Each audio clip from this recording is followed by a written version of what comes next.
Okay, hello again. It's me, V. So, today's a bit of a different video than I usually do. I've been trying to, let me just have a little spiel here. I've been trying to figure out what I want my, I guess, quote unquote channel to be, even though, literally nobody watches this shit. But when I was thinking about, posting on YouTube, I was like, oh, let me, have organized content. And then I realized that's not really the kind of person that I am. I mean, I try to be organized. Let me just tell you my life story here. I try to be organized, but I feel like when it comes to not necessarily creative ambition, but I guess more so just doing the things that I want to do, I always try to format it like how other people format it, and then I realize that doesn't really work out for me. So, as I'm trying to move through life and hoping to get opportunities that I actually want to get and do, sorry, excuse me, I just freaking burped. I just realized that I'm literally just going to be posting about what the fuck ever and literally whatever I want. And yeah. What am I really trying to say? Ultimately, again, this is just a different video than I usually do. Like, I usually do fashion stuff. This still is kind of fashion stuff. But there's so many things that I want to talk about. So, this is one of many things that I want to talk about. And I'm just hoping to be able to, do more videos like this. So essentially, the premise of this video is talking about how I would manage this group or manage people in general. There are so many entertainers, like specifically music artists, that I want to be their manager. That sentence was not even proper grammar. Let me start that shit over. There are so many entertainers and artists out here, specifically music artists, and I think their management fucking sucks. Like, genuinely, there's no other way to put it. Their management is so fucking trash. It literally pisses me off. Now, I understand that there are people who, they're getting their foot in the door. They're really starting out, and once they get signed to labels or to recording companies, they have a team around them. Now, I'm not really thoroughly versed on the inner workings of some of these labels and management companies. I want to be. Like, honestly, I would want to start my own artist management company because, again, the way some of these artist labels and their companies are doing them, straight dirty. Like, honestly, it's ridiculous. And I usually don't care too much about celebrities because it's like, be serious, we're talking about celebrities here. Like, there's more important things going on. But when I just see some people who, I want them to win so badly, and yet their label does not hold that same sentiment. Like, genuinely, like, it feels like their label, their management company, it's like working against them. And that shit pisses me off so fucking badly because I want to see some of these people win so badly.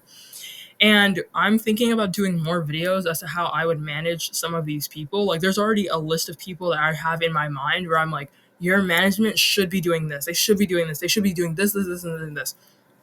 Now, again, I'm literally a 20-year-old nobody. So you can definitely say that, oh, I don't really know what I'm talking about. I mean, I'll tell you to shut the fuck up. But you could still argue that, oh, I don't really know what I'm talking about. And that's why I want to become more involved in, these industries so that I actually truly know what I'm talking about. But even as like an outsider looking in from a fan perspective, it's like, as their fan, I would want to see them doing this and this and this and this and this and this. You know what I mean? And it just seems like their labels do not take the time to essentially have them do all these things. And like, it's just so frustrating because it's like, what's really holding you back from doing these things? I know some people are locked into like shady deals and stuff like that, and that's very unfortunate. But when it comes to just artist promotion, essentially, there is so much that you can do, and it just feels like their labels don't fucking try. Like, it's terrible. So in saying all that, this video that I'm making right now is basically talking about again, this artist group called BLACKSWAN and how I think they should be managed. So I guess before I really start off, I'm just gonna point out that I made this presentation literally in like less than an hour. So it's not great. It's low-key ass. But I am so pissed about how these women are managed, like how these girls are managed, that I'm literally thinking about sending this presentation to different like management companies, because I want to see these girls win so fucking badly, and yet it feels like their label again does not hold the same sentiment. And yes, again, it pisses me the fuck off. Like these girls have all the makings to truly be like a pop star group, and yet their label just does not feel the same in my opinion. So again, I'm just gonna show you this presentation. Yes, it's ass. Yes, I know that. I made it in a rush. And if you hear some weird background noise, I'm like flipping through my notebook about the shit that I want to say. So again, this is Black Swan. This is them. They're a K-pop group, obviously based in South Korea. Now, one of my main peeves that I will say right off bat, because that's low-key a big part of this presentation, is that I believe they need to drop the K-pop shit. Listen, I used to be in the trenches of K-pop too. I used to be a K-pop fan. First K-pop group I ever listened to was BTS. I was down in those trenches too, trust me. But as I've kind of just evolved away or just moved away from K-pop, you kind of realize how it's not necessarily oversaturation, but it's just the fact that these girls and their image should expand outside of K-pop. And their company again is not doing anything to evolve their image. And it's pissing me off. Like honestly, like if I kind of sound like weird or like I'm not even completing sentences, is literally because I'm pissed off. Like I want these girls to win so badly. You don't even understand. Like honestly, I want these girls to win so badly. And again, their label is just all over the place. I'm not going to go into too much detail about their label that they're signed to, which is called DR Music Entertainment, I believe. I'm not going to go into too much about that because it'll just make me even angrier. But their label has a history of being shady, of being ridiculous, of using members like Fatu, which is this lovely black woman to the left of the screen, of like using her as almost like bait. And I literally fucking hate that shit. But again, this is about these girls and how I think their management should switch up. So I'm going to continue on here. So again, this is them. So the overview of this video before I really dive in, essentially, again, what you see on screen, their management company fucking sucks. As I mentioned before, their management company sucks. They piss me the fuck off. They do not make the proper decisions. And I will preface this, like I will really say, of course, I'm not in South Korea. I'm not South Korean, so I'm not too intrinsically or not intrinsically. I'm not too well versed on how a number of K-pop companies truly work. Like again, I used to be a K-pop fan. I used to, like look into their companies and stuff like that. But obviously the way that they go about their marketing for like K-pop idols is a bit different. But even so, it feels like their management company is straight garbage. Not even feels like it. They are. Like they really are. And maybe the girls feel differently about that, but as a fan of theirs, it's just like their company fucking sucks, like genuinely. And again, anybody in the world could market them better. Literally, I'm going to prove it to you in this fucking video. Anybody in the world could market them better, and I'm going to prove it to you. The members have the capabilities to be so much bigger than they are. These are a talented group of girls. Even though I haven't really been keeping up with them like a super fan, I still see their stuff on social media. I listen to the singles that they put out. They have the talent foundation, and yet it is not being worked upon. It is not being built upon. None of that is happening. It is ridiculous. And again, this is a multinational girl group. Let me go back and show you. This is a multinational girl group. Syria, which is well, you'll see the members as I show them, but they're a multinational girl group and they've stood out because, again, they are considered K-pop, but they don't have a single Korean member. So they are quite literally even marketed as a multinational K-pop girl group, but that right there is the fucking problem. This is a multinational girl group. They have the capabilities to pull in audiences from around the world. Why are we still stuck on K-pop? Like we're fucking stuck on stupid. Like it's ridiculous. Oh my god. Let me like stop saying that before I piss myself off even more. So again, they're a multinational girl group. They should be marketed as such. Period. They should be marketed as such. And right now, there's a resurgence of girl and boy groups. So the time to strike is legitimately now. Like legitimately. I am a big fan of Flow. They're a British girl group. and they've been really taking off in North America. I think many people know about Flow. They are literally leading the charge for the resurgence of girl groups. K-pop has always been big, like it's always been big. It's still big now. But when it comes to, a certain image that K-pop idols have, I'm not going to say that Black Swan doesn't have that image because like let's be serious. But you know that many of these K-pop groups flock to Western markets because they can expand their image more there.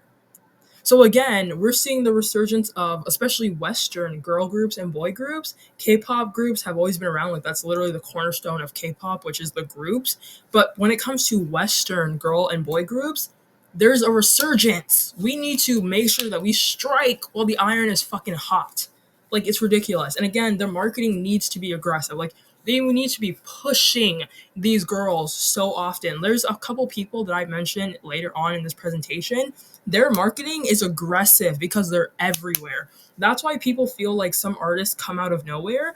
They don't come out of nowhere. This is a calculated marketing effort that is being done by their teams to make sure that they push out these artists to the mainstream. And in saying all that, I believe that their entire image, as in Black Swan, their entire image needs to be redone. It needs to be completely worked over. There's something that I've been thinking about, which is being like a almost like an image curator. I think many people obviously know about La Roche, who is the image architect of Zendaya, and that is quite literally his name or how he like labels himself. He'll tell you that he's much more than a fashion stylist. He is an image architect, and I believe that is what needs to be done for a number of people. Is that they need somebody with as much confidence, as much skill, and as much talent like La Roche to completely redo their image. Just like how an architect would completely redo or remodel, some building or some shit like that. You know what I mean? So they need that kind of like brain, that kind of mind, someone who again highly considers themselves an image architect to completely redo their image.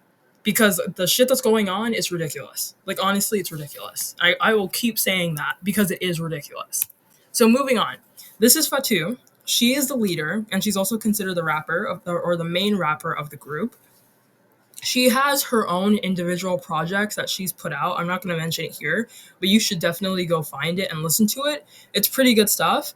So again, this is her. She's from Senegal. Correct me if I'm wrong on that, but she's from Senegal. And amongst the members of the group, she is the longest running member. I'm not going to go too much into their past because that does involve other people. It involves like a whole thing. Like, and again, that's literally my point. Even the group, it's been completely redone and reworked over so many fucking times. Like it's ridiculous. Like honestly, it's just straight nonsense. But as it stands right now, Fatu, she is the longest running member in the group. So again, she's also considered the leader, and I believe she is also the oldest member of the group. I'm not gonna go into their ages because that's not the point of this. But again, she's the leader and she's also the main rapper of the group. Now, this is Syria. She's from India. Now, notice that I don't have any sort of like label in terms of like, oh, leader, rapper, like anything like that. That is because of something that I will probably talk about much more later in this video, which is the fact that I believe all of these girls should have the abilities to showcase the required talents of an entertainer, which is to be a singer.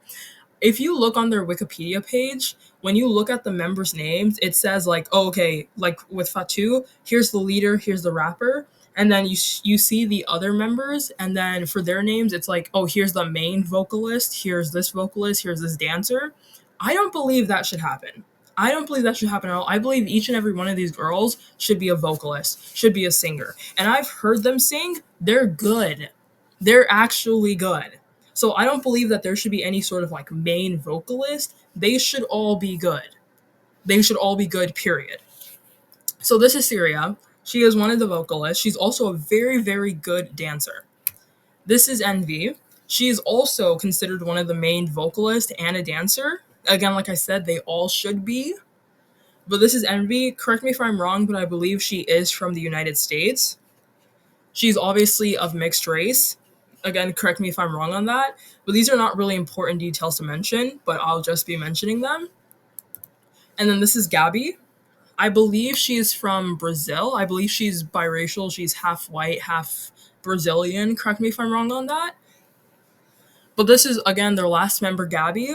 I wholeheartedly believe that Gabby, if we're really, really, really, really going to have to place some kind of emphasis on a lead vocalist, I believe Gabby should be the lead vocalist. Now, again, like I said, the primary thing is that they are all vocalists. They should all be able to sing. They should all be able to dance. But if we really, really need that kind of thing, and I'm not talking about some pussycat doll type whatever, no, if we really, really need somebody to be like, this is who we're going to have to hit the high notes, this is who we're going to have to, belt out whatever, I believe it should be Gabby. That's just my personal opinion. Obviously, that doesn't have to stand as a permanent thing. That's just my personal opinion. But moving on, who is their target audience? Realistically, I believe that their target audience should be everybody. Of course, not every entertainer is going to appeal to everybody. That's reality.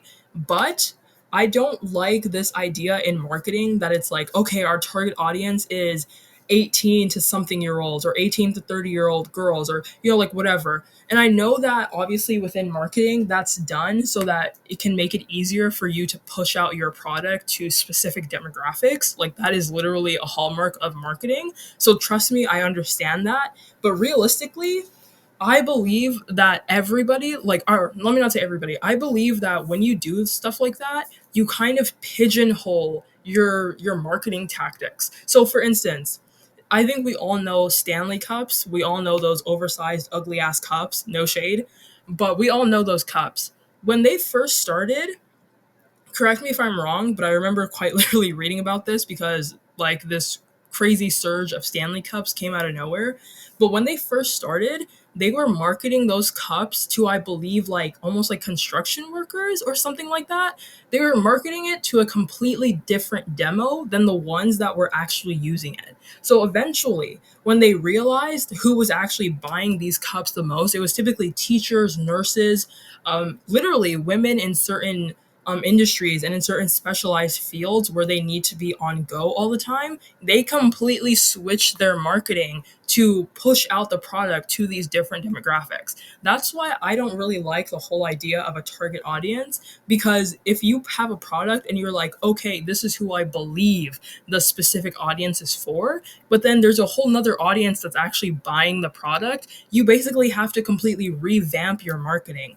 So again, I believe that realistically, when you market anything, you should just consider the idea that everybody has the potential to like it.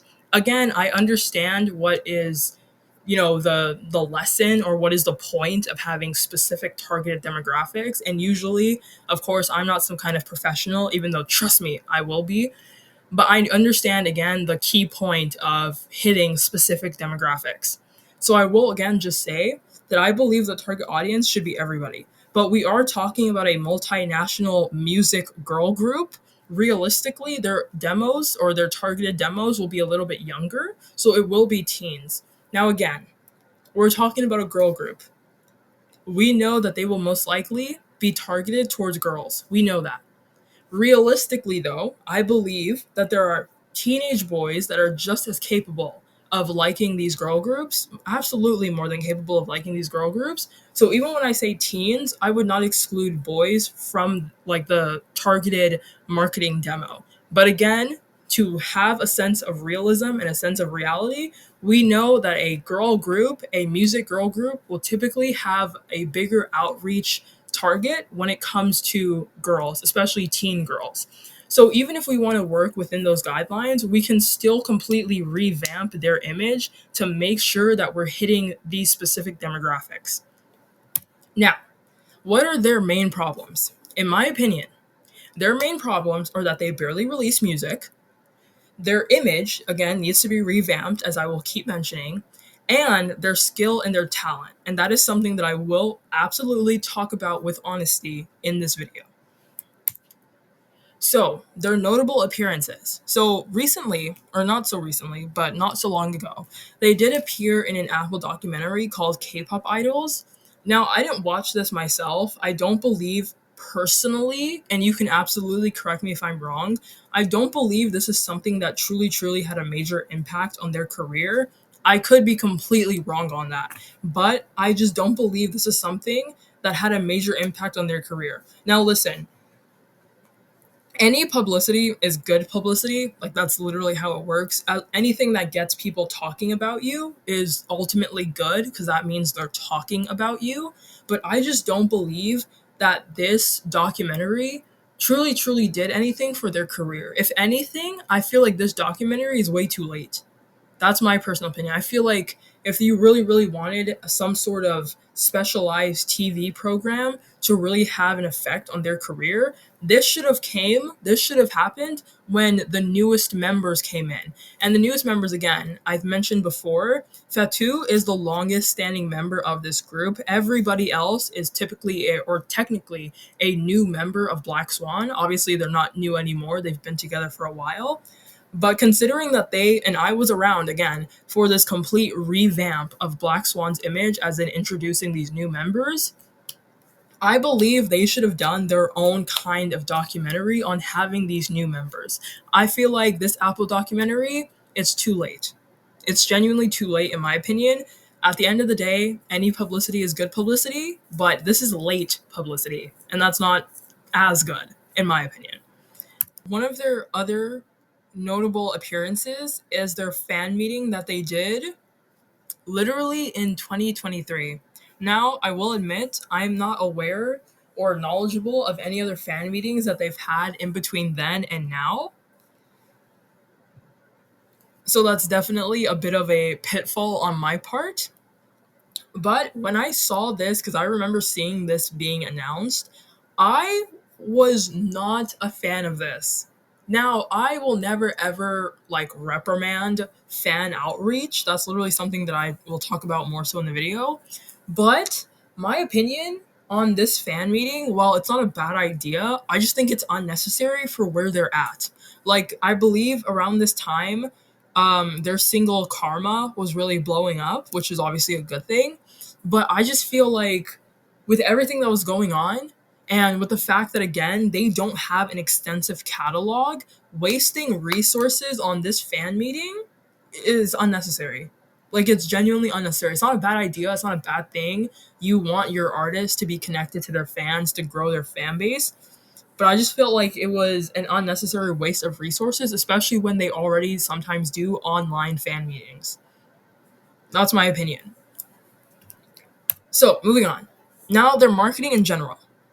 I believe, again, given where they're at and given the kind of group that they are, I really feel like we need to go back to the basics in terms of marketing.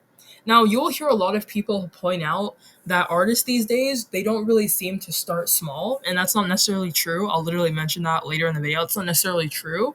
But because of the rise of influencers, because of the rise of like IG, TikTok, famous people, you will see people who will grow an audience online on like a different platform, and then they're immediately signed to a deal. I mean, like, look at Addison Rae.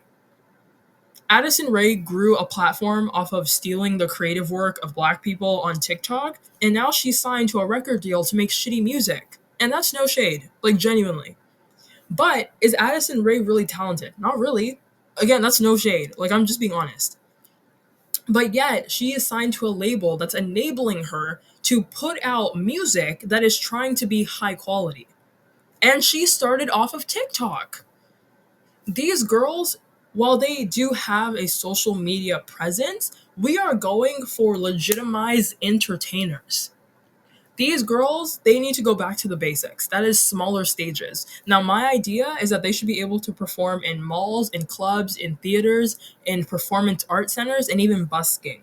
Now, busking, I'm sure many people obviously know what that is. That is something that a number of K-pop idols have always done, which is, performing quite literally in the street. And obviously, again, the benefits of this is that even a passerby who sees them might be interested in following them, might be interested in listening to more of their music, might be interested in even just following them as quote unquote influencers. Like, I think all of these smaller stages, again, obviously with how things are, with how some of the rules are, performing in, like, for instance, like malls is a bit different nowadays versus how it was when, somebody like, or not somebody, but people like Destiny's Child. I think many people have seen a video of Beyonce, Kelly, Michelle from Destiny's Child, like performing in Walmart. So obviously it's a bit different nowadays, but you can still have scheduled performances in malls. Like where I live, there's a really big ass mall that's like the only interesting thing here. And there are always people, especially during the holiday period, they book performances. Now, I know again, some people might think that, like, oh, it's almost a bit embarrassing, but no, it's not. When you're trying to grow your career, you're trying to expand your career, you're trying to expand your fan base. Like, we really, really need to go back to what it means to really try to gain as many fans as possible rather than just relying on the pseudo persona of being an influencer. And again, like busking, I think is definitely a big, big one that should be done. I'm not sure if I'll mention it later on, so I'll mention it here. Even pop up performances are kind of considered busking. Again, I mentioned Flow early in the video, which is a girl group that's leading the charge of the resurgence of girl groups. I remember because they're from the UK, and I believe it was somewhere in the UK, they did a pop up performance in connection to a festival that was going on. It was a surprise pop up performance, or maybe it wasn't a surprise, but it was a pop up performance where they were quite literally performing like nearly in the street. That is technically considered busking. That is also something that these girls could do. And there has been a few instances of them doing, somewhat of these performances, but I feel like, again, for where they're at now, trying to grow their fan base, this is something that they should be doing more of. Like, there's all kinds of benefits, like I mentioned, expanding your fan base, showcasing your talents to an audience that's even just passing by. Like, these are all the benefits of these things. I think many people have seen that video of Hosier. I love Hosier, I love his music. We've all seen that video of him singing in the subway. Even something like that is interesting. It's interesting. It gets people hooked. It gets people intrigued. And let's look at Hosier now. Hosier has always been on a steady incline. It's literally Hosier. He was always going to be famous. But it's these little moments. Because, mind you, him performing in the New York City subway, that's where he did that, that went viral. And we all know attention is currency these days. And he went viral, even though, again, he was already well known at the time. He went viral for doing that. And how many people probably watched that video or were even in that subway, probably never heard of him before. But then, look, oh, here's a viral moment. Now you know who Hosier is. Like, do you understand what I'm trying to illustrate here?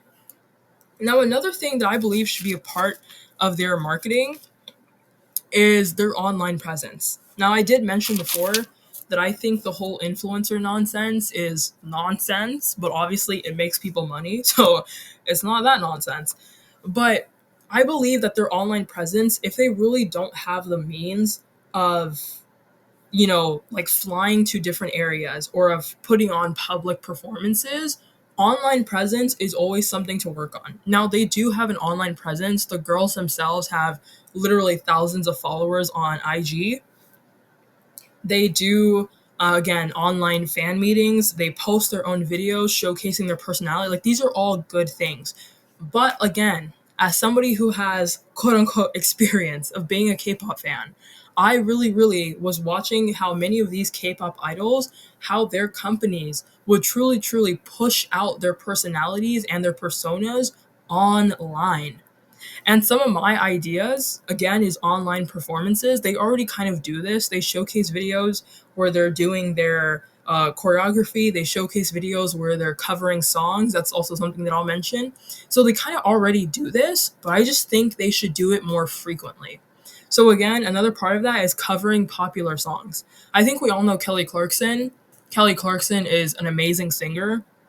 And obviously, she has her own thing going on now, but she is also well known for completely making popular songs her own. Like, she covers popular songs and she absolutely like kills them. Like she completely makes it her own. There are some people who say that they'd rather listen to the Kelly Clarkson version rather than the original song. That right there is my point. I mean, look at Glee. I think we all watched Glee. I haven't finished it yet, so chill on me. But we all watched Glee. How many people were like, oh, I prefer the Glee version to the original version? So covering popular songs is never, never, never a bad idea. Another thing is giveaways. This is a bit more, I'm not going to say complicated per se, but it's kind of just a bit more in the air. I'm not going to say too much about giveaways. I think most of us know what a giveaway is. It's like where fans can enter into a competition in one way or another. You know, like, oh, follow this person, or like put your name in here, or do the, you know, XYZ, and then we'll choose somebody to get a prize. I don't think that's a bad idea whatsoever. Again, it's a bit up in the air. I mean, they could even always do giveaways with like tickets to a performance. Like, that's not a bad idea. But I will admit that it's just kind of up in the air, or something that wouldn't hurt to try. So now another thing that I want to mention, actually I'm going to say the last thing first before I mention the second to last thing, which is showcasing their personality. Again, I mentioned that these girls already have thousands of followers online. They already have their personalities kind of known out there, but there's nothing wrong with showcasing it even more. And if you'll see on the screen, I have mentioned Run BTS. Again, like I said, I used to be I used to be a K-pop fan. BTS was the first group I got into, so I am well aware of Run BTS and what that was about. And it was all these little competition things that they would do. If you don't know what Run BTS is, it was these little competition things that they would do. Sorry, let me like take a breath because I'm talking so fast. But Run BTS was essentially like a fun little game show that their company made up to showcase the guys and their personality. And they would do all kinds of funny little things, funny little competitions. You know, they would do these things just to show their fans a more like human side to these entertainers. Now, Black Swan, I've seen a few of their videos where they do this as well. So I'm not going to say like, oh, they don't do this. There's been a few videos where they absolutely do stuff like this. But Run BTS, they've been a group for obviously a long, long time. So they have a long, long catalog of these Run BTS episodes. And that right there is one of my biggest issues with Black Swan, is that their label, their management company is inconsistent. I'm not sure if people remember, but when BTS was really picking up around the world, they would have Run BTS episodes like weekly. Like, correct me if I'm wrong on that, but they would have it weekly. Black Swan, to my knowledge, they don't really do that. And you can completely correct me if I'm wrong on that. But from what I see of their online presence, I can't remember what that app was called. Oh, it's called like Weverse. I'm not obviously on Weverse anymore. So maybe there's a completely different situation happening on Weverse. Again, I'm not on there anymore, so I'm not really seeing what's going on there. But I think that even if they are doing something on Weverse, they should expand out of that. There are YouTube miniseries that happen. Instagram allows you to post longer content. These are things that should absolutely be showcasing their personality. And I just feel like, again, what they do now is not it's not it's not necessarily interesting, and it doesn't feel like it's consistent. So showcasing personality, showing all the different facets and sides of these girls is also a good way to grow one's fan base. Like, it really is. And now again, the last thing that I'll mention, even though it's not the last thing here, the last thing I'll mention here is the recreation of popular forums. Now, I think many people, we've all seen the rise of Dochi. I think many people tuned in for her Tiny Desk. I have yet to watch it, but Tiny Desk is one thing that I was thinking of. So many artists nowadays are yearning to be on Tiny Desk. It is a cool, interesting idea that's done by NPR. And there are so many people who engage in watching this in order to find new artists to support. And NPR doing Tiny Desk is such a unique idea, or maybe it's not necessarily unique, but it's just a cool, fun idea that showcases not only some of these people's, like some of the entertainers' personality, but also their skill, because it is live singing. It is live singing, and because it's done with typically, live instruments, live backup singers, you see these people and they're able to fine tune or even able to alter their songs in order to make it a more interesting live performance. So I think Tiny Desk, or like recreating something like Tiny Desk, is such a good, interesting idea. I mean, and even now, sorry if there's a weird sound, that was me scratching my leg. But even nowadays, there are so many different live performance forums that are all over on YouTube. I think, especially when it comes to like hip hop rap artists, many people know about On the Radar. Many people know about, I believe it's called On the Block or From the Block or something like that, where they have that mic that's like almost like it's hanging from the sky. Like, these are all cool, popular forums that can bring to light new artists that are trying to grow their fan base. So again, like I mentioned, this is Dochi on Tiny Desk.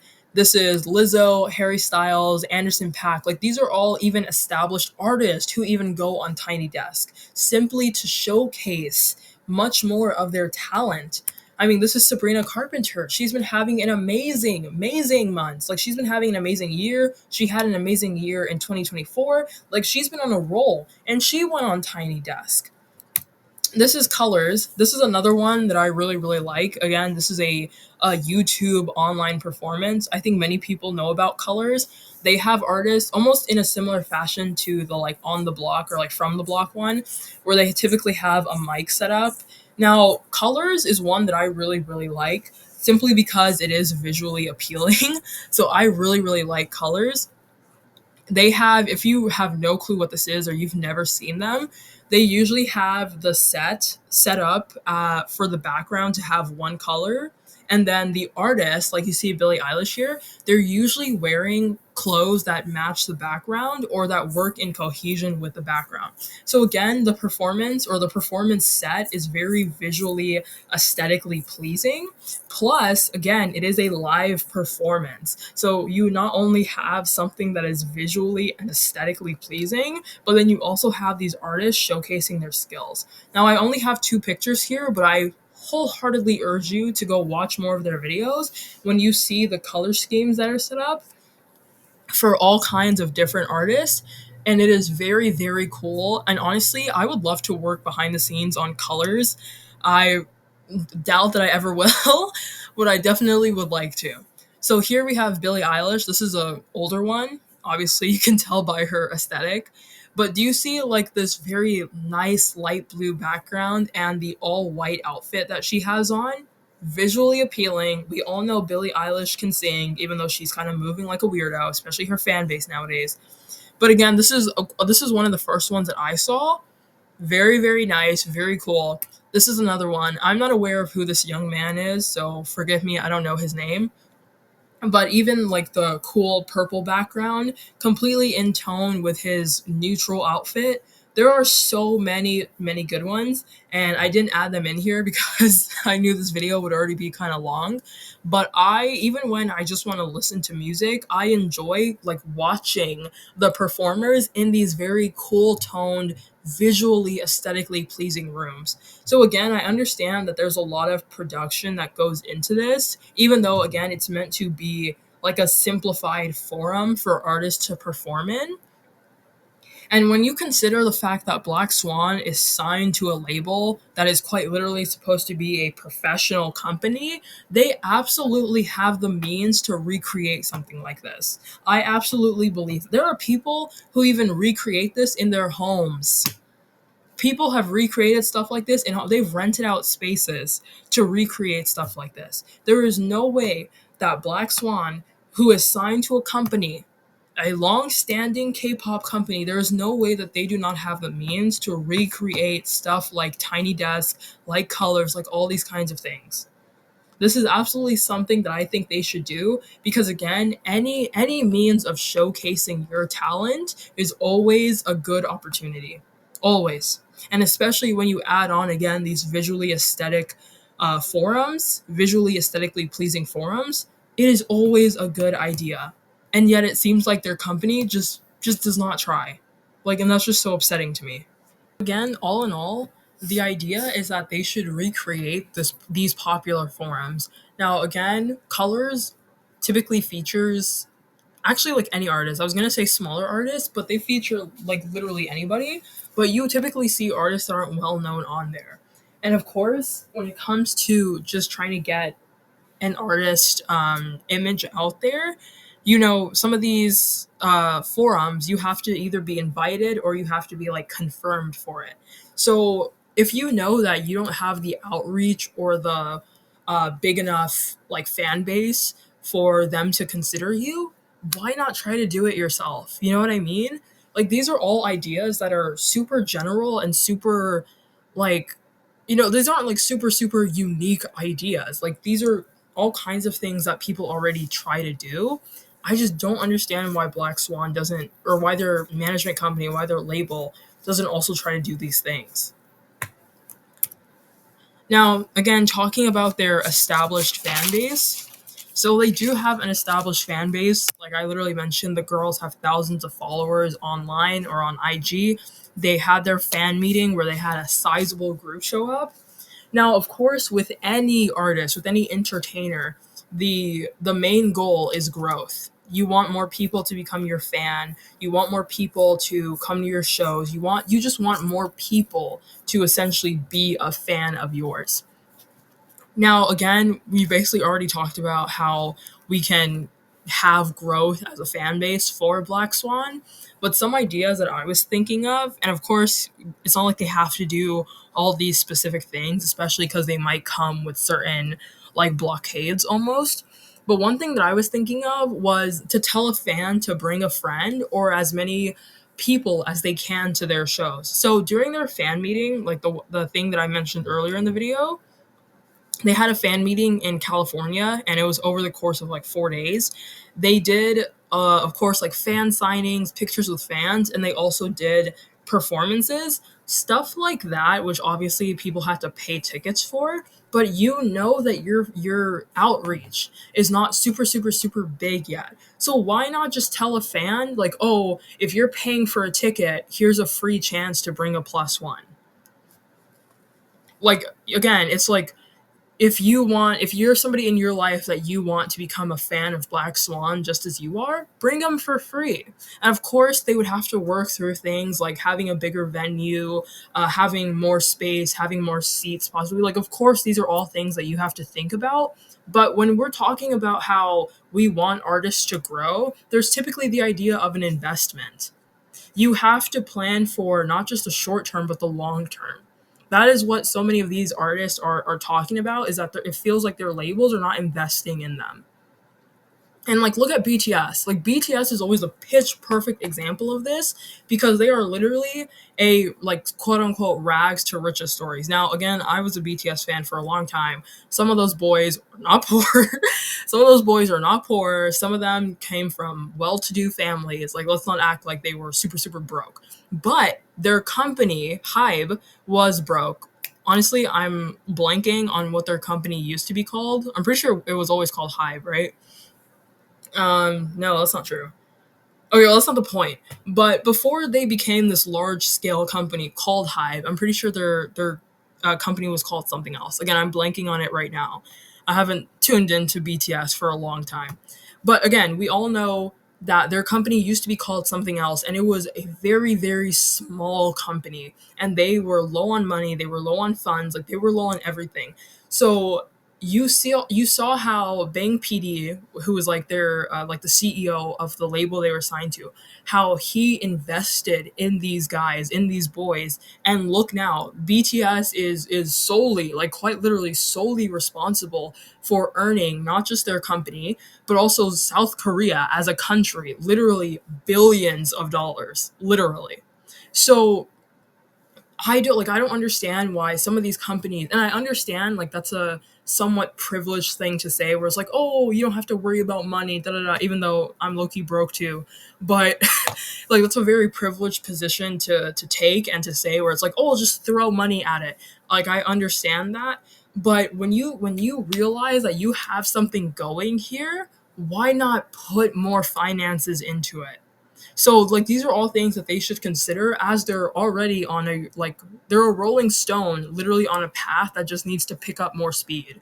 So why not invest more money into this? I mean, even when you look at their music videos for their singles, like Karma, that was very popular, Cat and Mouse, like you can kind of see how there's an uptick in their budget. So that's always like a good thing. But like now is the time to really go all in. So again, just to like focus back in on here is talking about growing their fan base. Again, like tell a fan to bring a friend. You get to bring a friend for free. It's like two people for the price of one ticket. No, like most people are not going to pass up on something that's free, especially when it comes to something like live music. Like you have to be serious. And then another thing that I was thinking of was like fan incentives. Now, I don't really have much to expand on here because fan incentives can quite literally be almost like anything. So I guess you could also fine tune that to your fan base. Like correct me if I'm wrong, but I'm pretty sure Black Swan they don't have a like glow stick yet. So again, if you've been in K-pop for a long time, you know that um something that's like a hallmark of K-pop groups is like their fan sticks, which is essentially just like a means of showcasing uniform, like identity amongst the fan base. I probably should have included some pictures here, but you can quite literally just go look up, K-pop fan sticks, glow sticks. I can't remember again the actual like specific name for it, but each K-pop group when they debut, one of the things that people talk about the most is like, oh, what is their fan stick or their glow stick? Like, what is it called? What does it look like? Like all these kinds of things. And I don't believe Black Swan has one. Correct me if I'm wrong. If they do, I quite literally have never seen it. But that is something that you could also have as a fan incentive. Or even K-pop is also known for what do they call it, photo cards, where it's just like pictures of the idols. You could have these as incentives where it's like, oh, if you come to this performance or if you buy a ticket for this performance, then you get this the glow stick and this pack of photo cards for free. Now that's not something that obviously it has to be long running. Typically these are things that fans buy, obviously exchange for money, but that your outreach is not is oh my god. Honestly, I'm not even gonna cut that out. Like, I'm so worked up about wanting these girls to win. Like, oh my gosh. But let me take a breath here.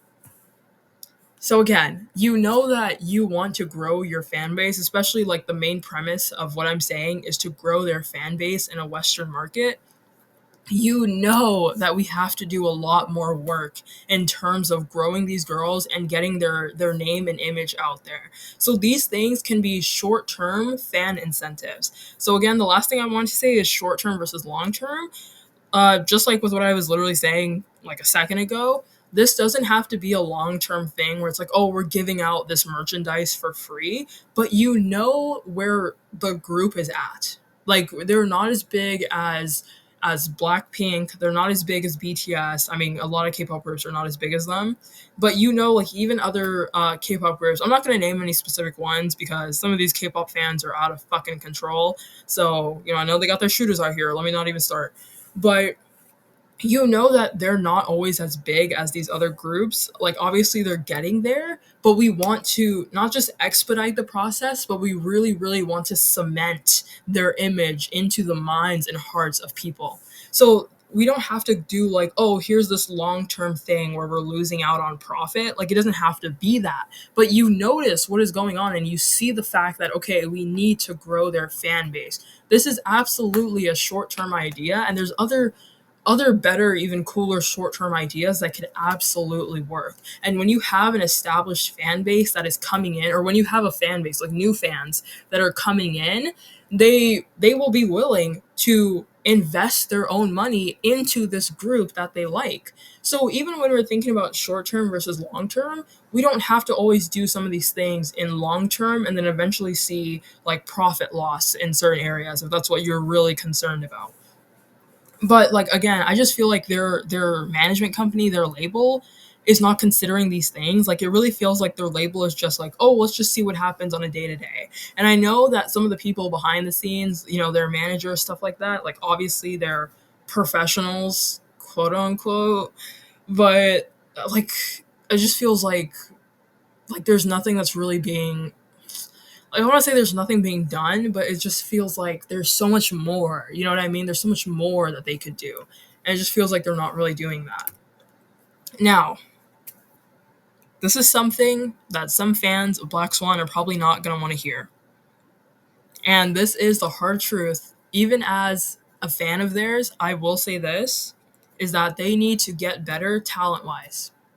Now, I mentioned before earlier in the video, I believe each and every single member should be a vocalist. I don't believe that there has to be any specific main vocalist. I did say that if there was going to be one, it would be Gabby. I also think it should be Envy. I've heard her sing. She is absolutely wonderful.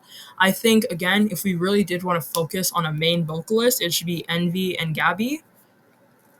But all of the girls should be good at singing. They all should be good at dancing, and they are. Like I mentioned before, the foundation of their talent is there. But even for many entertainers, for many artists, they never stop training. Even somebody like Beyonce, I'm a diehard Beyonce fan. Even when I watch videos of her, she always talks about how she never stops training. She never stops evolving her talent. She never stops evolving her skill. I mean, even Lizzo, I think it was like the Grammys 2 years ago, where Lizzo won an award and she literally had a shout out for her vocal teacher. Like, this is Lizzo. Lizzo can sing. And yet, even she still has a vocal teacher. Like, we need to be so serious about these girls. Again, I will always say the foundation for their talent is there, but it does not hurt at all, and in fact does the exact opposite to have them evolve on the foundation that is already there. And again, like I said, Envy, Gabby, Syria, they can all sing. Fatu can also sing. She's also, again, considered the rapper. Like, these are all things that they can absolutely evolve in and just get better and better and better at. Like, listen, no shade to certain artists out here, but you're already seeing how there are artists who have like a quick peak, and then once people are like, oh, they're actually not so good, then you see the fall off. Like, no shade, but that's Ice Spice right now. Like, it was like, oh, she's kind of cool, New York drill, like, okay. Oh, wait, her shit is kind of trash. Like that's the kind of shit that happens because there's no evolution. Because once certain people have their head gassed up, sounds like an attack. This sounds like an attack on Ice Spice, but I promise you it's not. But once people have their head gassed up, they're like, oh, I don't have to try anymore. That's not okay. That's not okay. And you even see how the tide is kind of shifting where people are tired of that. People want entertainers whose literal job is to entertain. They want them to try. So there's nothing wrong with having vocal teachers, with having dance teachers. Like, I'm sure Black Swan probably has that kind of stuff, but like there needs to be some show of betterment in these kinds of things. Now that's overall talent. Now their music, and I mentioned this before as one of their main issues, is that they do not release music often. Now again, they come from a smaller company. Of course, the budget is limited. Their budget is not as big as some other K-pop companies, but still, their music, in my personal opinion, a lot of it is not up to par.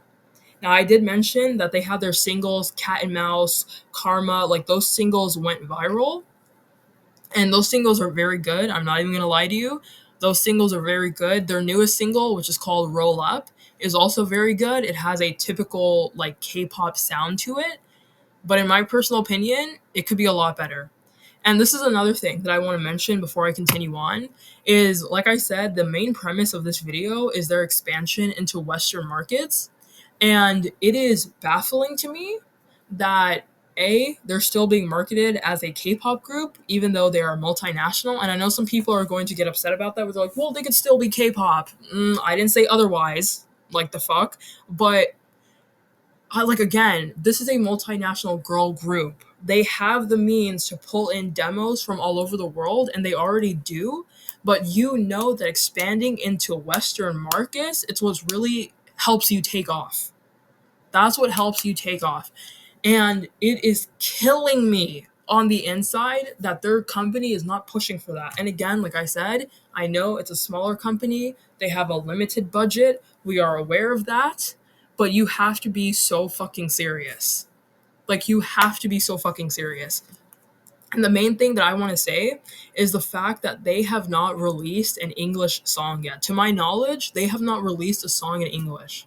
There are K-pop groups bona fide K-pop groups. That doesn't mean anything. I'm just saying there are K-pop groups that hit every marker of being a K-pop group that have released full-on English songs, multiple English songs at that, and yet I don't believe Black Swan has one. Correct me if I'm wrong on that, but I don't believe that they even have one.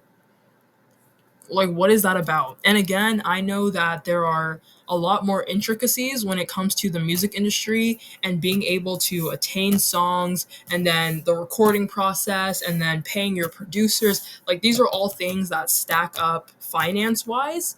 But again, we see how people are able to do crazy good work just in their room. You see how people are able to showcase their talents over TikTok. I mean, Pink Panthers. I think we all know Pink Panthers. We all love her. She was making her music in her dorm room. Like, come on now. And you're going to tell me that a long standing company, even if they are smaller, that they don't have the means to invest more so into the music? But the music is what fans are tuning into. So the fact that there's not like a large scale investment into that, it's just upsetting me. Like, it really is. So again, the main thing that I mentioned is that they don't release music often. Of course, they have their EP out, and they have their mainstream like singles. But even if you're going to release singles, release them often. Even if you don't have the money for a full album, release singles. Like, I know we all know the Beyonce quote, nobody makes albums anymore. It's just singles. But again, trying to make an album does come with a financial like cap space. And again, that is something we're all aware of. But if you're aware of that you don't have the full-fledged finances to put out a full album, invest money in the singles. And again, like I said, they have their EP out. The EP is there. But come on now, right now, from what it looks like from my perspective, is that they release a stereotypical single, or they highlight a stereotypical single, and then it goes viral, and then that's kind of it for a while. And then they perform that on some of the like K-pop shows. I know there's one, it's like Inkigayo. Correct me if I'm wrong on that. Like I said, I haven't been in the K-pop space in a while. But they perform these singles on some of these K-pop stages, and then that's like about it. Like I said, I'm not invested in K-pop anymore. I'm obviously don't live in South Korea. I'm not in the K-pop industry, so I'm not truly in tune to the workings of that. But as I've just been somewhat passively keeping up with them, with everything that's been going on, you see how again their single goes viral, and then they perform it on these K-pop stages, and then that's like about it. There is so much more to be done in there.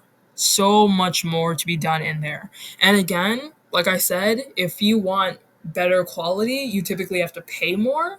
I would invest it all on getting these girls a good song, a good sound, a really good producer, because you see how so many people talk about the straight up high ROI just off of one song, one good song. I mean, how many people literally talk about how they're basically close to set for life just from releasing 2 to 3 good songs that go viral for a hot minute and gets like millions of views and streams and plays and things like that. And then you can use that money, that ROI, to then make even more good music. Like, these are all things that their company, I want to say, thinks about, but it doesn't look like it. Like, it doesn't look like it at all. So that's honestly the hard truth. Even as a fan of them, like, I will wholeheartedly admit that. Like, the talent, the foundation for the talent is there. They need to train, work on elevating their skills, and their company needs to do better in terms of investing in their music.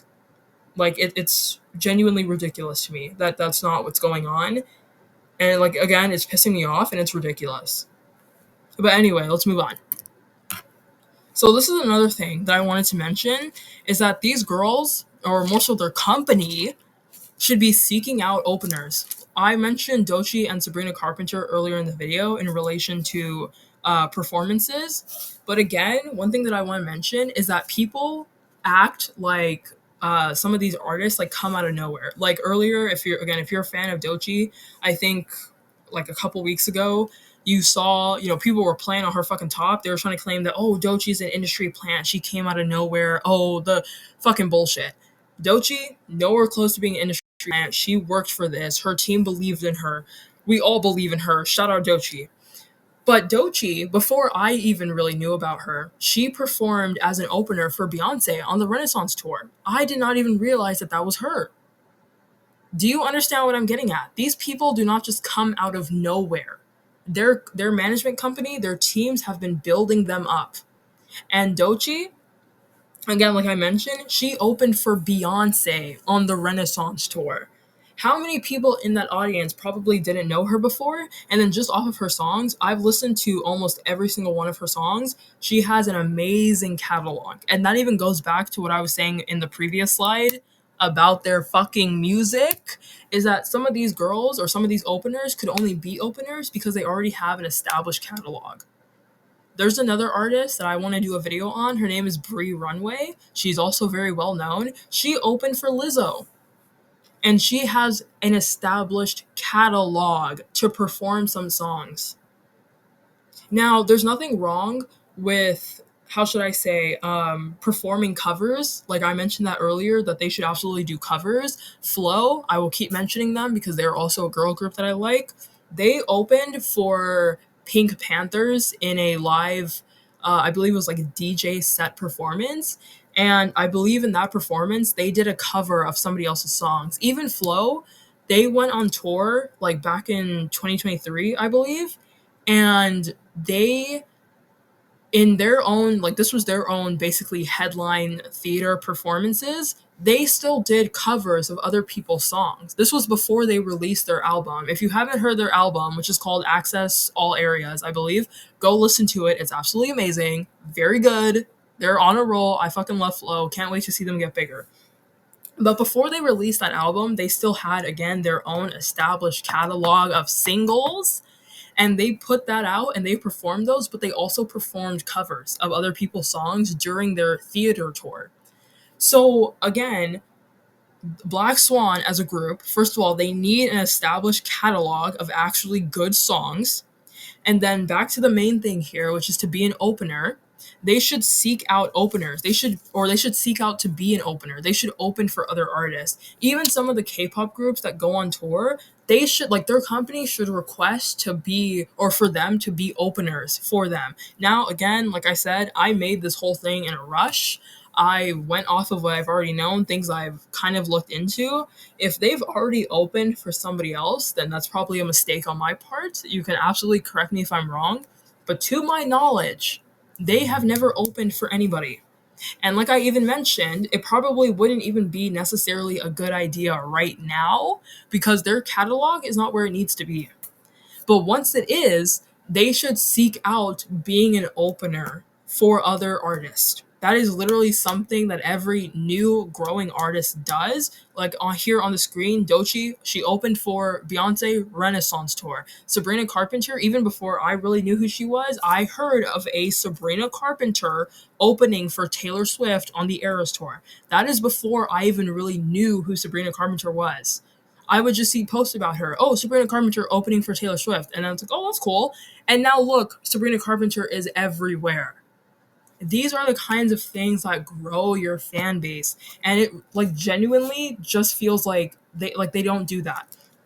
Now, another thing. Let me take a breath here. Because this shit is literally so frustrating.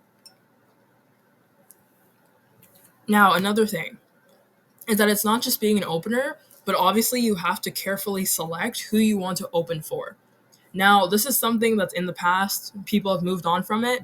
But I think many people remember when Rico Nasty, shout out her, she opened for, I think it was Playboy Cardi. Now, listen, I'm just going to say, I don't like Playboy Cardi. His fans are atrocious. So many, like, first of all, let me not even go into my feelings about rap nowadays because that's not even the point of this. But I think many people remember when people were calling out Playboy Cardi's fans and how they were treating Rico Nasty when she opened for him on his tour, like back in, oh my fucking god, like even when was that? Like how many years ago? Yeah, that bullshit was ridiculous. That was ridiculous how they were treating Rico Nasty. And I'm just going to leave it at that. That bullshit was fucking ridiculous. So even when or if Black Swan and their management company seeks out to be openers for other artists, they should choose which artists they want to open for carefully. Choose artists that have similarly aligned fan bases. Choose artists that hold, the same music genre as you. Black Swan is obviously a pop group. So I was thinking, again, a group like Flow, they have their catalog, it's expanding. They had their EP with their singles. They now have their album out. They have a good, nice catalog to perform, and they will obviously go around performing as their own solo act. Flow is a good idea of who Black Swan should open for, especially because, again, even though Flow is R&B, I will mention that Flow is technically an R&B group, but they do have also like a nice pop sound. Flow is still a good option for who they should open for. Again, like I mentioned, pop R&B. I mean, pop R&B is low-key a little close to similar, not really, but you can kind of hear an R&B pop sound sometimes. So I really believe that Flow is like a good idea of an artist that they should open for. And especially considering that, again, the premise of this video, as I'll keep mentioning, is for these girls to grow in a Western market. Flow is also taking off in North America specifically because they're from the UK, but they're taking off in North America specifically. We want, and me, when I say we, I really mean me. I want Black Swan to take off in North America so fucking badly, and opening for a growing group like Flow, I think is such a good idea. It's such a good idea. Of course, again, like I said, there's intricacies that need to be worked out. Of course, you have to have an operating budget. Like, these are all things to consider, but you have to invest in these girls if you actually believe in them. And I feel like their management company does not actually believe in them. And that's very unfair to artists who are really passionate about what they do and they really want to grow as artists and as entertainers. So again, the whole general idea, seek out openers, like try to be an opener for other artists. That's the general point. Now, this is another thing that holds in relation to their image. I did mention one of the issues that I have is their image. So I believe that their image needs to be revamped completely. Completely. There's nothing wrong with how they are now. Like, of course, everybody values authenticity in a certain sense, but I really believe that we need to go back to not go back, but like we really need entertainer personas nowadays. I really believe that. Like, being an entertainer is to entertain. There's nothing wrong with having a persona. I mean, like, look at Lady Gaga. Like, her name is Lady Gaga. Do you think that's on her birth certificate? No. So I really believe that a way to revamp their image is to focus on defining attributes. So again, like I mentioned, Lady Gaga, I was actually going to include her in this video, but I was like, nah. So let me not say if you remember, because I'm a bit younger. Even I don't really like remember the rise of Lady Gaga. But as someone who's kind of a fan of her, I would look at her older stuff, and she would have those two, like background. Oh god, sorry. It was like but she would have those two like background singers or like dancers with her, and it's not just about those people being there to like make her stand out. It's about the fact that they made her also look important. And if you also remember, or if you have seen these things online, some artists like Beyonce, Rihanna, Lady Gaga, they people would do illustrations of their different outfits that went in cohesion with their albums. I feel like you know what I'm saying. Again, I probably should have inserted a picture here, but this is already getting super fucking long. So, pause. Yo. Sorry, let me actually be fucking serious. So again, like they have these defining markers that showcase their different eras and their different personas and all these kinds of things. I mean, even like Beyonce, Sasha Fierce, like that's her other persona. I mean, look at Megan the Stallion with Tina Snow. Like, these are all defining attributes that make an entertainer stand out. Now, who I have here on the screen, This is really a throwback for all the real ones. Now, this is Mindless Behavior. They're a boy group from like the later 2000s. So I'm not like a super fan of Mindless Behavior, but I did like their stuff when I was a kid and growing up. So just to like keep it short here. So here we have Prodigy, Rock Royale, Ray Ray, and Princeton. So again, if you remember them, they had defining attributes based on what they were wearing. So if you can like literally see it here on the screen, Prodigy, he was always known for having sunglasses on. In or not even in their music videos, but even whenever he would take his sunglasses off, it was always like a shock because he was known for always wearing sunglasses. Like that's what made him stand out in the group. Rock Royale, he always had those headphones. Again, like the defining attributes doesn't have to be anything like super serious or super big. I mean, even in K-pop, let me just mention K-pop here, even as they do their comebacks, you see fans who highly anticipate what new hair color they're gonna have. Like I remember being a BTS fan, and you would see what do they even call BTS fans again? Oh, armies. You would see online armies are like, oh, does RM have blonde hair now for this comeback? Oh, does Jin have blue hair for this comeback? I mean, even when they did their, oh my god, which comeback was it? I can't even remember right now. It's been a while, but I remember when Suga, he had, which is Youngi or Yunji, if that's how you say his name again. I remember when he had mint green hair for one of their comebacks. Like these are things that make them stand out. So again, Rock Royale with the headphones. Ray Ray, he always had those two braids and those goggles. He always had those. And then Princeton, he was always known for his beautiful afro. And he would also sometimes wear sunglasses. So like these are all defining things that made them stand out and that also differentiated them from each other. That's also another thing. So you would have people who would also say like, oh, Prodigy's my favorite because his sunglasses always make him look cool. Like these are things that help them not only stand out individually, but you know them as a group that has these defining attributes. So I'm gonna kind of like leave it there because it's again this video is getting really long, but that is something that I think they should incorporate into their image. And again, like I said, they kind of already do that. Like for their comebacks, they have different color hair. Like Fatu for their I think it was like Karma comeback or I think Roll Up, she has like blue hair. So they already kind of do that, but I feel like they should really just hammer it home. So now I'm going to put this in here before I continue talking about their image.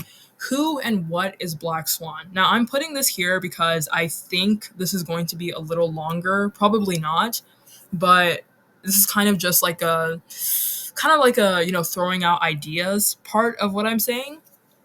Now, their group name is Black Swan. I personally did not look into what is the reason for them choosing this name, primarily because I think it's a bit irrelevant. Like I said, I want them to completely revamp their image. Sorry, I just like had to almost let out a sneeze there. But I want them to completely revamp their image. So again, you can boo me a little bit that I didn't really look into the background and their name and everything. But when I was on Wikipedia and I was looking, I know some people are going to be like, oh, Wikipedia, whatever. But when I was looking up Black Swan, because I think we all know when you think of a swan, it's typically white. So black swans are supposedly like rare. So I went to really look up to see if there's any like deeper meaning to what being a black swan means. So just off of Wikipedia here, there's something called the Black Swan theory. And Wikipedia states that it's a metaphor that describes an event that comes as a surprise, has a major effect, and is often inappropriately rationalized after the fact with the benefit of hindsight. So, this basically comes from the Latin expression, which assumed the idea that black swans did not exist. So, that's kind of a bit of, like, oh, what does that mean, or how does that matter? Now, in my personal opinion, personal opinion, here on Wikipedia, before I get to the opinion, it says within Roman and what the fuck?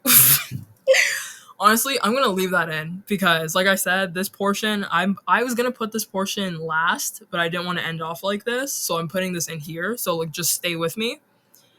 But essentially, here again, like on Wikipedia, the general idea essentially is that black swans are seen as like outliers. Like essentially, like that's kind of the main idea. It's like it's seen as a rarity. It's seen as an outlier. I mean, even here again on Wikipedia, the black swan theory from Taleb, which is a, again, stay with me here, people. There's somebody named Nassim Nicholas Taleb who reinterprets the theory of black swans as a statistically unexpected event of large magnitude that results in detrimental consequences. So again, like, what the fuck is the point of me saying this? What the fuck is the point of me saying this? I wholeheartedly believe that black swans should incorporate this idea into their image. Like, let me also mention this here. Again, this Nassim Nicholas Taleb, he reinterpreted the theory of like the black swan theory to have three main points, which is a disproportionate role of high profile, hard to predict, rare events, a non computability of the probability of consequential rare events, and the psychological biases that blind people individually and collectively. Now, again, the main thing here, what the fuck is the point of any of that, and why am I saying it? The general idea here is that to be a black swan is to be rare. It is to be unique. It is to be an individual. And literally, Black Swan, again, if you are in K pop, you know that they're like, what do they call it? Their like call or their introduction essentially. You know, in K-pop, whenever they introduce their groups, they have like a saying at the start. Um, I'm trying to remember what BTS was or what the one for BTS was. But I know for Red Velvet, they're not a group that I'm really a fan of, but they're just the first one that came to mind. Red Velvet is a girl group, a Korean girl group. I know theirs is like, oh, we're Red Velvet, happiness. I think if you if you know what I'm talking about, even if you just want to get a general idea of what I'm talking about, just go look up K-pop like group introduction stuff, and you'll see all the different ones. Like every K-pop group has a specific one, and for Black Swan, even the one that I mentioned, their introduction is to literally say, "Oh, be unique. We're Black Swan." Like that's literally how they say it. Or they go like, "Hana set, be unique." That's theirs. So even within their image, they already have that idea of being unique. I feel like though, or I genuinely believe that they should take that to 10. And this is what I'm kind of like getting to in terms of revamping their image, is that you are a black swan. You are rare, you are unique, you are, as we see here on Wikipedia, an unexpected event. We need to bolster up these girls' image to have this almost like calamity like persona. Like these are girls that are gonna come in and they're gonna shake up the scene. Do you understand what I'm saying? Like these are girls that are of a magnitude that you can't even comprehend yet. That is how they should like revamp their image, or how I believe they should revamp their image. And what they have now does not coincide with this whole idea of being a unique black swan. Like it really just does not. So again, moving on in terms of their image, they have so many different photo shoots out. Like they have so many different images out of them. And there are some that I'm a fan of, some I am not so much a fan of. Now, to really put this in juvenile terms, I believe that they should go all in on this icon pop star, almost like you can't sit with us type look. Now, again, in this day and age, some people would say that that is a bit out of touch. Like, I will acknowledge that. Some people might regard that as a bit out of touch.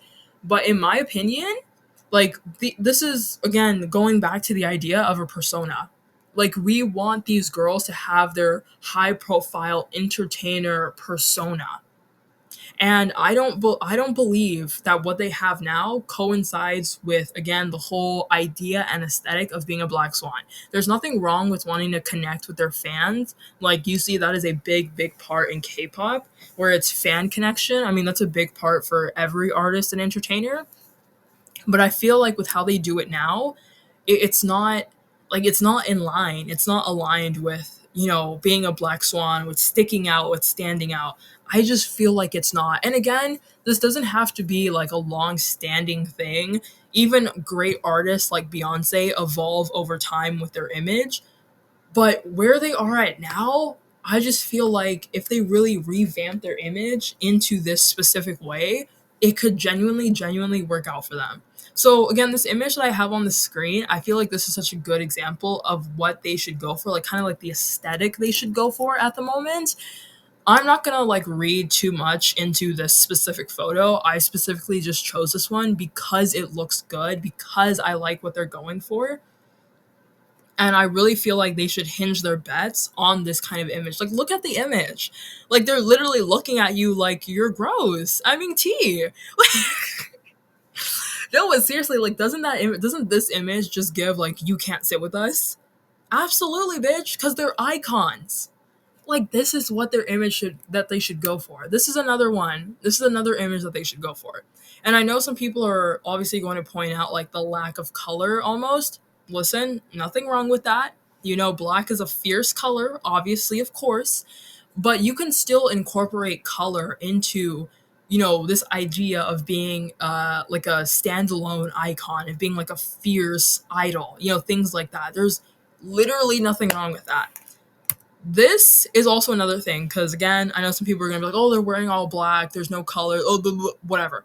This is also a good idea of what I think they should go for. I saw this image, honestly, very simple image, very simple aesthetic, simple outfit, but I absolutely love this image. I love this photo shoot. I love this photo. I love their outfits. I love their pose. I love it all.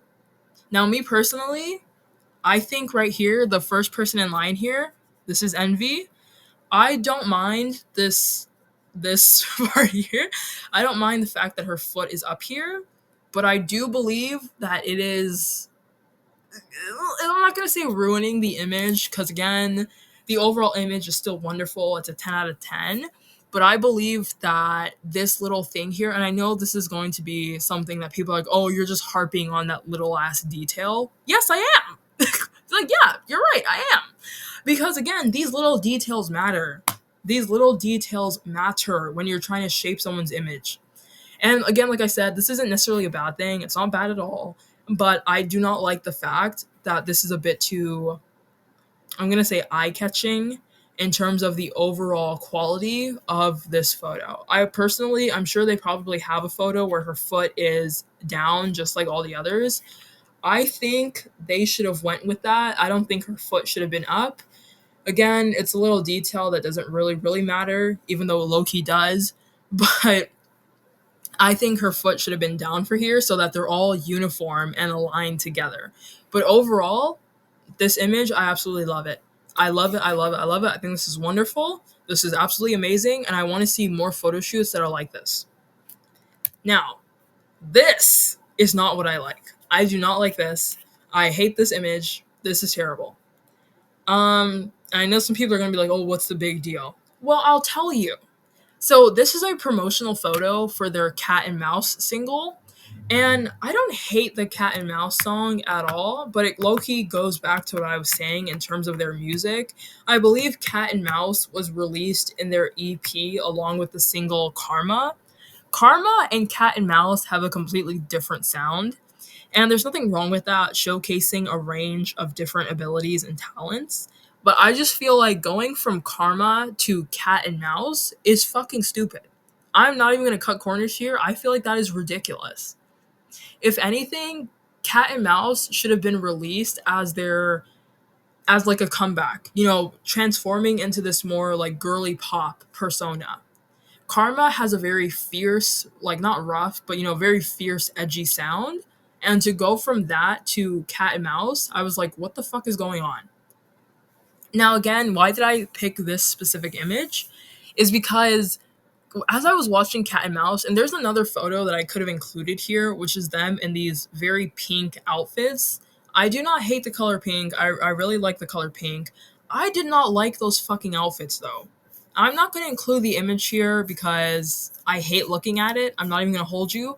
I hate looking at it. I think it's ridiculous. I think those outfits were ridiculous. I thought the whole thing was beyond stupid. Like, that is my harshest opinion, even as a fan of theirs. I thought that whole thing was fucking stupid. And I believe that this specific image goes to show what I do not like about how their image is being constructed. Like, if you see here, Fatu, like, not even Fatu, like all of them, they have on these like animal ears, or their hairstyle is meant to emulate animal ears. So like Fatu here, Envy here, like they have cat ears, and then Gabby and Syria, they have like more of a mousy look to them. Their hair or whatever headband they have on is supposed to represent like a mouse. I feel like that is dumb. Like, it's not a terrible idea, but I think it's fucking dumb. Genuinely. I think it's fucking stupid. I think it does not align with what they should be going for. And listen, Cat and Mouse is not a bad song. It's not a bad song whatsoever, but it just does not fall in line with the cohesion of what they're trying to go for. And I mean, overall, I still believe that they should completely revamp their image into this more edgier, again, like I said, you can't sit with us persona. And Cat and Mouse does not follow that. And especially this image right here with what's going on does not follow that. Even their outfits, like for what Cat and Mouse is, the overall aesthetics of even the music video for Cat and Mouse, even when I watched that music video, I did not like it. I did not like it at all. And again, it sounds really harsh, like I'm harping on them, but this is about their management company. Like, this is about their label. Like, it just feels like they're not making great decisions in terms of everything about the group. Like, like, honestly, let me stop it here because I'm just gonna go on and on and on. But again, the main thing is like, this is what they should be going for. This is what they should be going for. Like, even these outfits are kind of, I'm not going to say like simple per se, but even these outfits, you see these reoccurring styles in other K-pop groups. So even this is not super super unique or original, but it's still pretty good. This is what they should be going for, not this. Not this at all. So their entire image needs to be revamped completely. Like, honestly, it really needs to be. But anyway, moving on. And the end of this entire presentation, because I'm low key just harping on them, is overall, I believe that there needs to be like a true air of mystique around these girls. I feel like there is so much more that they can do in terms of their music, in terms of their image, their talent company, their management company needs to be doing so much more. I mean, even something that I mentioned that I'll mention now, or something that I mentioned before that I'll expand on now, in terms of performances, like, these girls are performers. They really are. And I know, again, they might be working on a limited budget, but you can make wise decisions even in a limited budget. Like, there was something that many people have been doing, which is renting out spaces to make videos in. Like, that's something people have always done. But people have started renting out Airbnbs so that they can make, like, aesthetic videos for like TikTok and shit. That is absolutely something that so many of like people come on, English.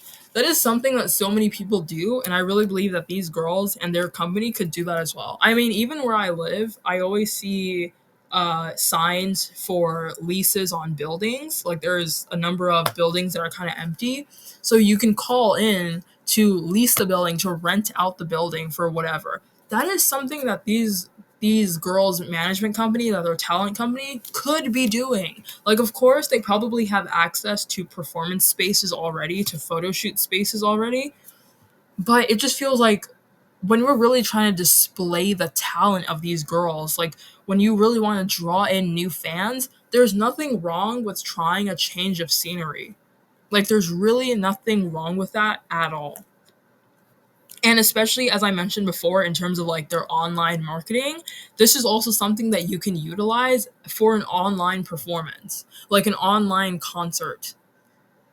Like, there is nothing wrong with that. And even again, even if you don't want to showcase new material, or you don't necessarily have the material to showcase, you can always choreograph dances to songs. You again, like you can do covers of songs. There are groups that do that.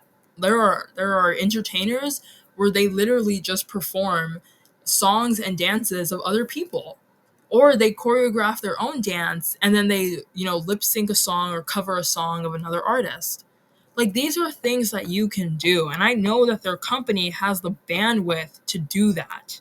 Like we're going for global pop stars here, not just momentary artists that are eventually going to get tired of their company not doing the right thing or not trying, and then they're going to move on. Like again, I don't want to talk too much about their past or about the past of the group, but even before all these new members were here, which is everybody but Fatu, I used to follow them. And of course the older members or the former members have moved on now, but I was really hoping that they would succeed together as a group. I know that there was a bit of issues around somebody claiming to be bullied. We're not going to go into that. That's in the past. But even that group before, I was really rooting for them.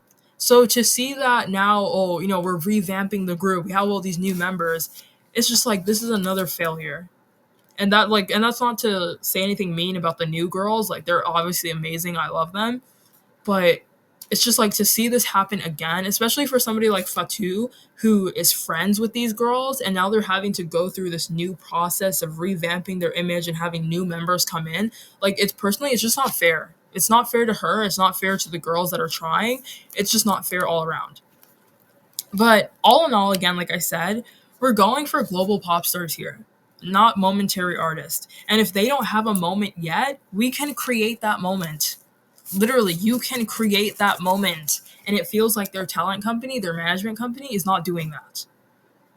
Like, there is so much more that they could be doing. And there's only so much that even fans can do for them in terms of, like fan pages and free promotion. There's only so much that you can do. And their company, like it just feels like they're not trying. Like I want to see Black Swan performing in a sold out concert like what's you see on the screen here. Like I want to see these girls performing for hundreds of people. I want to see them performing in arenas and stadiums, even if you start out in theaters. Like Flow, again, like I mentioned before, their theater tour from 2023, it was packed. I mean, I didn't get to go personally, which sucks, but hopefully they're next. I think they're going on tour again. But anyway, I didn't get to go, unfortunately, but I saw the shit online and it was packed. I want to see these girls performing for a crowd that's going to hype them up, that's feeding into their energy and they're giving it back. Like, I want to see these girls entertain, just like they probably want to do too. And again, they don't have a moment yet, so why not create it? Like, genuinely, why not create it? And, like, there's really not much to say, especially because this is literally the end of this. But, like I said, I want to see these girls win so badly. Like, I genuinely really do. And there's not a lot of artists that I would say that for because typically I don't care. But these girls and following them since, like, how many fucking years ago, especially Fatu, as she's been the longest current member in the group, I want to see her win and I want to see these new girls. I want to see them win so fucking badly. And yet it feels like we're not headed there. It feels like we're not headed there. Like obviously they're picking up steam, they actually are, but there's just so much more that can be done. Like the next time, and not even the next time, but in the near future, when we're talking about Black Swan, I want to be talking about them in the capacity of a crazy, amazing, sold out show, an amazing concert, like something that's packed with fans and they give an amazing performance with amazing music. Like that is the capacity that I want to see them being talked about. And yet it just feels like we're not getting there. I just saw recently on Instagram that apparently they're performing at something called CaptureCon, and that's not a bad idea again to expand your fan base. But I'm so tired of seeing them performing at K-pop conventions. Like I want to see them have their own tour. I want to see them have their own theater tour, their own concert tour, stadium tour, like all these things. I want to see that for them. I'm tired of the K-pop conventions. I know some people are gonna think that that's crazy or whatever, but like I'm just tired of the K-pop angle. Like these are global artists, and they have the potential to really be that. Like there's any and everything about their image and about just being Black Swan, they can absolutely level up. And I'm just so pissed that it feels like their label and their management company is not doing that. Like honestly. Anyway, let me like wrap this up here because this video is already long as fuck. But again, I'm just some lame 20-year-old in her fucking bedroom talking about this. But I want to see these girls win so badly. Like I really do. I really do. And like again, that's so crazy to me because typically I don't really care. Like I mean, even Beyonce, like she's already won. Obviously, it's Beyonce. But even Beyonce, like Beyonce can do more winning. And even then, I'm just like, it's Beyonce. But these girls, I want them to win so badly. Like I really do. And oh, like it. Oh my god, like it actually just makes me angry that it feels like we're not headed there. Like ultimately, I think they're gonna be okay, but they could just be so much better.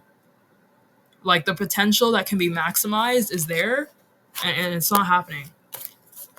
So again, let me just wrap this up here. Um, Honestly, I'm so pissed about this. Even though this presentation is so ass, I honestly would send this to some management companies. Like I'm even thinking about it. Honestly, like I'm even thinking about it. Like this presentation is straight ass. But I really want to send this to some labels in North America because I want these girls to be picked up by somebody else who actually gives a shit. And I know that, not some labels don't give a shit. Like that's the cold hard truth, but I just want them to be in the hands of better managers. I want them to be in the hands of people who have the budget to help them actually get to where they should be. Like that's how badly I want these girls to win. Like I want them to win so badly. So anyway, if you watch this whole video, good for you. Kind of crazy, but I mean good for you. Listening to a deranged idiot rant for however long. But yeah, so I'll end it here. Hopefully, the next time I'm talking about them in general, we're talking about them, having millions of followers and having amazing music and having an amazing catalog and just big wins. That hopefully that's the next time we're talking about them. We're talking about big wins. But what it seems like now, it doesn't seem like it's that. But let's keep hope alive for these girls. Like let's really keep hope alive for them. So yeah, I'll end this off here. Okay, bye.